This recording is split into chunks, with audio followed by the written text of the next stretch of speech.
मेरे 5 बेटे, 2 दमाद, 3 मेरे बेटे, ਤਿੰਨੇ ਹੀ ਬੇਟੇ ਸੀ ਤੇ ਬੱਚੇ ਖਿੱਚ ਖਚਾ ਕੇ ਇਹਨਾਂ ਨੇ ਪਹਿਲੇ ਤੇ ਉਹਨਾਂ ਨੂੰ ਧਮਕੀਆਂ ਲਾਉਂਦੇ ਤੈਨੂੰ ਪਹਿਲੇ ਹੀ ਛੱਤ ਤੋਂ ਥੱਲੇ ਸੁੱਟਦੇ ਪਏ ਆ।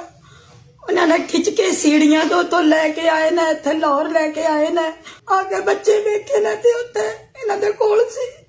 ਸਾਨੂੰ ਕਹਿਣ ਲੱਗੇ ਅਸੀਂ ਸਵੇਰ ਤੁਹਾਨੂੰ ਰਿਜ਼ਲਟ ਦੇਵਾਂਗੇ। ਕੋਈ ਗੱਲ ਦੱਸ ਸਵੇਰ ਦਾ ਮਾਰ ਕੇ ਰਿਜ਼ਲਟ ਦਿੱਤਾ ਇਹਨਾਂ ਨੇ। ਤੁਸੀਂ ਇਹ ਵੀਡੀਓ ਦੇਖੀ, ਮਾਂ ਜੀ ਕਹਿੰਦੀ ਆ ਕਿ ਮੇਰੇ 3 ਪੁੱਤਰ ਤੇ 2 ਜਵਾਈ ਜਿਹੜੇ ਆ ਨਾ ਸੀਸੀਡੀ ਨੇ ਮੁਕਾਬਲੇ ਦੇ ਵਿੱਚ ਮਾਰ ਦਿੱਤੇ ਆ।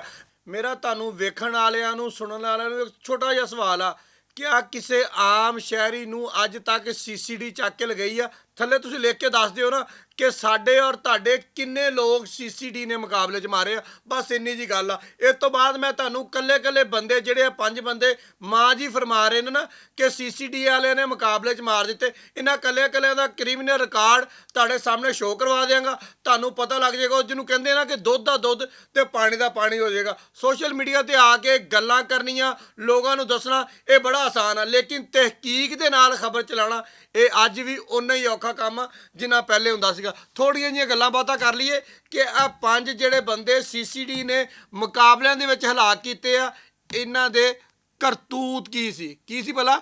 ਇਹਨਾਂ ਦੇ ਕਰਤੂਤ ਕੀ ਸੀ?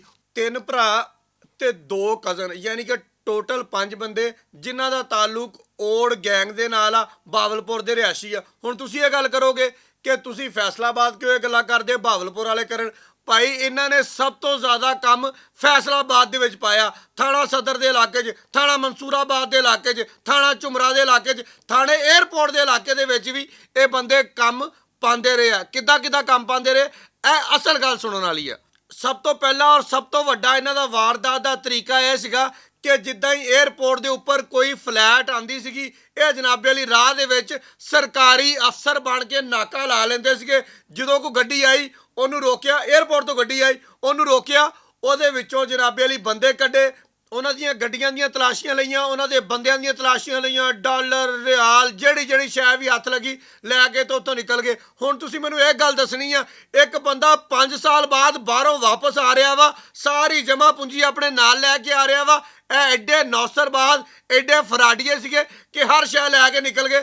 ਹੁਣ ਤੁਸੀਂ ਮੈਨੂੰ ਦੱਸੋ ਕਿ ਸੀਸੀਡੀ ਵਾਲੇ ਨੇ ਤੁਹਾਨੂੰ ਔਰ ਮੈਨੂੰ ਮੁਕਾਬਲੇ 'ਚ ਕਿਉਂ ਨਹੀਂ ਮਾਰਿਆ? ਇਹਨਾਂ ਨੂੰ ਕਿਉਂ ਮਾਰਿਆ? ਮੇਰਾ ਖਿਆਲ ਆ ਕਿ ਇਸ ਇੱਕ ਵਾਰਦਾਤ ਦੇ ਨਾਲ ਤੁਹਾਨੂੰ ਸਾਰੀਆਂ ਗੱਲਾਂ ਸਮਝ ਆ ਗਈਆਂ ਹੋਣਗੀਆਂ। ਸਿਆਣੇ ਨੇ ਐਵੇਂ ਨਹੀਂ ਕਿਹਾ ਜਿੱਥੇ ਅੱਗ ਲੱਗੀ ਹੋਵੇ ਨਾ ਧੂਆਂ ਉੱਥੋਂ ਹੀ ਨਿਕਲਦਾ ਵਾ, ਜਿੱਥੇ ਅੱਗ ਨਾ ਲੱਗੀ ਹੋਵੇ ਉੱਥੋਂ ਧੂਆਂ ਨਹੀਂ ਨਿਕਲਦਾ।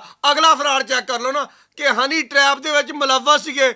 ਅਮੀਰ ਲੋਕਾਂ ਨੂੰ ਕੁੜੀਆਂ ਦੇ ਨਾਲ ਜਾਲਾਂ ਦੇ ਵਿੱਚ ਫਸਾ ਕੇ ਉਹਨਾਂ ਦੇ ਕੋਲੋਂ ਪੈਸੇ ਲੁੱਟਦੇ ਸੀ। ਫਿਰ ਇੱਥੇ ਗੱਲ ਨਹੀਂ ਖਲੋਤੀ, ਇੱਕ ਹੋਰ ਵੱਡੀ ਗੱਲ, ਕੱਚੇ ਦੇ ਡਾਕੂਆਂ ਨੂੰ ਇੱਥੇ ਦੇ ਬੰਦਿਆਂ ਦੀ ਇਨਫੋਰਮੇਸ਼ਨ ਦਿੰਦੇ ਸੀਗੇ ਕਿ ਜਨਾਬ ਇਹ ਬੰਦੇ ਕੋਲ ਇੰਨਾ ਪੈਸਾ ਵਾ, ਇਸ ਬੰਦੇ ਨੂੰ ਇਸ ਤਰੀਕੇ ਨਾਲ ਵੜਿਆ ਜਾ ਸਕਦਾ, ਇਸ ਬੰਦੇ ਕੋਲ ਇੰਨੀ ਪ੍ਰਾਪਰਟੀ ਹੈ, ਇਸ ਬੰਦੇ ਨੂੰ ਇਸ ਤਰੀਕੇ ਨਾਲ ਵੜਿਆ ਜਾ ਸਕਦਾ, ਇਸ ਬੰਦੇ ਕੋਲ ਇੰਨਾ ਸੋਨਾ ਵਾ, ਇਸ ਬੰਦੇ ਨੂੰ ਇਸ ਤਰੀਕੇ ਨਾਲ ਵੜਿਆ ਜਾ ਸਕਦਾ ਵਾ। ਯਾਨੀ ਕਿ ਕੱਚੇ ਦੇ ਡਾਕੂਆਂ ਦੇ ਇਨਫਾਰਮਰ ਫੈਸਲਾਬਾਦ ਦੇ ਵਿੱਚ, ਬਾਵਲਪੁਰ ਦੇ ਵਿੱਚ, ਮਲਤਾਨ ਦੇ ਵਿੱਚ, ਰਹੀਮਯਾਰ ਖਾਨ ਦੇ ਵਿੱਚ, ਲਾਹੌਰ ਦੇ ਵਿੱਚ, ਕਰਾਚੀ ਦੇ ਵਿੱਚ ਇਹ 5 ਹੀ ਬੰਦੇ ਬਣੇ ਹੋਏ ਸੀ। ਹੁਣ ਮੈਨੂੰ ਫਿਰ ਤੁਸੀਂ ਦੱਸੋ ਕਿ ਸੀਸੀਡੀ ਵਾਲੇ ਕੀ ਕਰਦੇ? ਜਿਹੜੇ ਵੱਡੇ ਸਨਅਤਕਾਰ ਸੀ ਉਹਨਾਂ ਦੇ ਘਰਾਂ ਦੇ ਵਿੱਚ ਪਰਚੀਆਂ ਸੁੱਟਦੇ ਸੀ ਵੀ ਇੰਨੇ ਪੈਸੇ ਦੇ ਦਿਓ ਨਹੀਂ ਤਾਂ ਇਹ ਕਰ ਦਿਆਂਗੇ, ਉਹ ਕਰ ਦਿਆਂਗੇ। ਲੋਕਾਂ ਨੂੰ ਚੱਕ ਕੇ ਲੈ ਜਾਂਦੇ ਸੀਗੇ ਔਰ ਉਹਨਾਂ ਨੂੰ ਕਹਿੰਦੇ ਸੀਗੇ ਕਿ ਇੰਨੇ ਪੈਸੇ ਦੇ ਦਿਓ ਤੁਹਾਡਾ ਪਿਆਰਾ ਵਾਪਸ ਕਰ ਦਿਆਂਗੇ, ਨਹੀਂ ਤਾਂ ਤੁਹਾਨੂੰ ਅਗਲੀ ਗੱਲ ਦਾ ਸਾਰੀ ਦਾ ਪਤਾ ਵਾ। ਹੁਣ ਤੁਸੀਂ ਮੈਨੂੰ ਇਹ ਗੱਲ ਦੱਸਣਾ ਵਾ ਕਿ ਮਾਂ ਜੀ ਦੀ ਗੱਲ ਆਪਣੀ ਜਗ੍ਹਾ ਤੇ, ਜ਼ਾਹਰੀ ਬਾਤ ਆ ਕਿ ਉਹਦੇ 3 ਪੁੱਤਰ ਸੀਗੇ, 2 ਉਹਦੇ ਜਵਾਈ ਸੀਗੇ, ਉਹਦਾ ਦੁੱਖ ਆਪਣੀ ਜਗ੍ਹਾ ਤੇ ਆ। ਲੇਕਿਨ ਕਿਆ ਇਹਨਾਂ ਲੋਕਾਂ ਦਾ ਦੁੱਖ, ਜਿਨ੍ਹਾਂ ਲੋਕਾਂ ਦੀ ਸਾਰੀ ਜਮ੍ਹਾਂ ਪੂੰਜੀ, ਜਿਨ੍ਹਾਂ ਲੋਕਾਂ ਦੇ ਨਾਲ ਹਨੀ ਟਰੈਪ, ਜਿਨ੍ਹਾਂ ਲੋਕਾਂ ਨੂੰ ਕੱਚੇ ਦੇ ਡਾਕੂਆਂ ਨੂੰ ਫੜਾਇਆ, ਜਿਨ੍ਹਾਂ ਲੋਕਾਂ ਨੂੰ ਚੱਕ ਕੇ ਲੈ ਜਾਂਦੇ ਸੀ, ਜਿਨ੍ਹਾਂ ਲੋਕਾਂ ਕੋਲੋਂ ਪੈਸੇ ਲੈਂਦੇ ਸੀਗੇ, ਉਹਨਾਂ ਲੋਕਾਂ ਦਾ ਵੀ ਤਾਂ ਕੋਈ ਹਾਲ ਹੋਏਗਾ ਨਾ, ਜਿਨ੍ਹਾਂ ਦੀ ਸਾਰੀ ਜ਼ਿੰਦਗੀ ਦੀ ਜਮ੍ਹਾਂ ਪੂੰਜੀ ਜਿਹੜੀ ਸੀਗੀ ਇਹਨਾਂ ਨੇ ਲੈ ਲਈ ਸੀਗੀ। ਮੇਰਾ ਸਵਾਲ ਸਿਰਫ ਅੱਜ ਮਾਸੂਮਾਨਾ ਜਿਹਾ ਤੁਹਾਡੇ ਸਾਰੇ ਲੋਕਾਂ ਕੋਲੋਂ, ਅੱਜ ਮੇਰਾ ਨਾ ਸੀਸੀਡੀ ਕੋਲੋਂ ਸਵਾਲ ਆ, ਨਾ ਇਸ ਮਾਂ ਜੀ ਕੋਲ ਸਵਾਲ ਆ। ਅੱਜ ਮੇਰੇ ਸਾਰੇ ਸਵਾਲ ਆਪਣੇ ਨਾਜ਼ਰੀਨ ਕੋਲ ਆ, ਆਪਣੇ ਸੁਣਨ ਵਾਲਿਆਂ ਕੋਲ ਆ, ਆਪਣੇ ਵੇਖਣ ਵਾਲਿਆਂ ਕੋਲ ਆ ਕਿ ਮੈਨੂੰ ਤੁਸੀਂ ਮੇਰੇ ਮਾਸੂਮਾਨਾ ਜਿਹੇ ਸਵਾਲ ਦਾ ਜਵਾਬ ਦੇ ਦਿਓ ਕਿ ਅਗਰ ਅੱਗ ਨਾ ਲੱਗੀ ਹੋਵੇ ਤੇ ਧੂਆਂ ਉੱਠਦਾ ਵਾ। ਐਸੇ ਗੈਂਗ ਦੇ ਹੋਰ ਰਿਸ਼ਤੇਦਾਰ ਜਿਹੜੇ ਨੇ, ਯਾਨੀ ਕਿ ਚਾਚੇ, ਮਾਮੇ, ਤਾਏ, ਜਿਹੜੇ ਬਾਹਰ ਵਾਲੇ ਮੁਲਕਾਂ ਦੇ ਵਿੱਚ ਬਹਿ ਕੇ ਇਹਨਾਂ ਦੇ ਨਾਲ ਪਲੈਨਿੰਗ ਦਾ ਹਿੱਸਾ ਹੁੰਦੇ ਸੀਗੇ। ਹੁਣ ਮੈਂ ਤੁਹਾਨੂੰ ਇੱਕ ਗੱਲ ਹੋਰ ਦੱਸ ਦੇਵਾਂ, ਸੀਸੀਡੀ ਨੇ ਉਹਨਾਂ ਨੂੰ ਲਿਆਉਣ ਵਾਸਤੇ ਕਾਗਜ਼ ਮੁਕੰਮਲ ਕਰ ਲਏ ਆ। ਹੁਣ ਉਹ ਆਪਣੀ ਤਿਆਰੀ ਕਰ ਲੈਣ ਕਿ ਉੱਥੇ ਬਹਿ ਕੇ ਜਿਹੜਾ ਪਾਕਿਸਤਾਨੀਆਂ ਨੂੰ ਪੰਜਾਬੀਆਂ ਨੂੰ ਲੁੱਟਦੇ ਰਹੇ ਹੋ ਨਾ, ਹੁਣ ਤੁਸੀਂ ਬਚਣਾ ਨਹੀਂ। ਸੀਸੀਡੀ ਵਾਲੇ ਗੱਡੀਆਂ ਤਿਆਰ ਕਰੀ ਖਲੋਤੇ ਆ, ਜਹਾਜ਼ ਦੀਆਂ ਟਿਕਟਾਂ ਲੈ ਲਈਆਂ, ਜਿਨ੍ਹਾਂ ਦੇ ਪਾਸਪੋਰਟ ਨਹੀਂ ਸੀ ਬਣੇ ਉਹਨਾਂ ਨੇ ਆਪਣੇ ਪਾਸਪੋਰਟ ਹੀ ਬਣਾ ਲਏ ਆ, ਤੇ ਹੁਣ ਤੁਹਾਡੀ ਵਾਰੀ ਆ। ਅੱਛਾ ਜੀ, ਤੁਸੀਂ ਇਹਨਾਂ ਹੁਣ 5 ਬੰਦਿਆਂ ਨੂੰ ਜਿਹੜੇ ਹਲਾਕ ਹੋ ਗਏ ਨੇ ਸੀਸੀਡੀ ਦੇ ਨਾਲ ਮੁਕਾਬਲੇ ਦੇ ਵਿੱਚ, ਇਹਨਾਂ ਨੂੰ ਕੋਈ ਆਮ ਬੰਦੇ ਨਾ ਸਮਝ ਲੈਣਾ।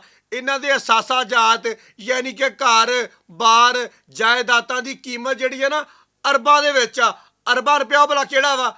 ਤੁਹਾਡਾ ਜਿਹੜੇ 에ਅਰਪੋਰਟ ਤੋਂ ਜਾਂਦੇ ਲੁੱਟੇ ਗਏ ਸੀ, ਤੁਹਾਡਾ ਜਿਨ੍ਹਾਂ ਦੇ ਨਾਲ ਹਨੀ ਟਰੈਪ ਹੋਇਆ ਸੀ, ਤੁਹਾਡਾ ਜਿਨ੍ਹਾਂ ਨੂੰ ਇਹ ਚੱਕ ਕੇ ਲੈ ਗਏ ਸੀ, ਤੁਹਾਡਾ ਜਿਨ੍ਹਾਂ ਨੂੰ ਕੱਚੇ ਦੇ ਡਾਕੂਆਂ ਨੂੰ ਦੇ ਕੇ ਅੱਧੇ ਪੈਸੇ ਆਪ ਰੱਖੇ ਸੀ ਤੇ ਅੱਧੇ ਜਨਾਬੇ ਲਈ ਕੱਚੇ ਦੇ ਡਾਕੂਆਂ ਨੂੰ ਦਿੱਤੇ ਸੀ। ਬਹੁਤ ਸ਼ੁਕਰੀਆ।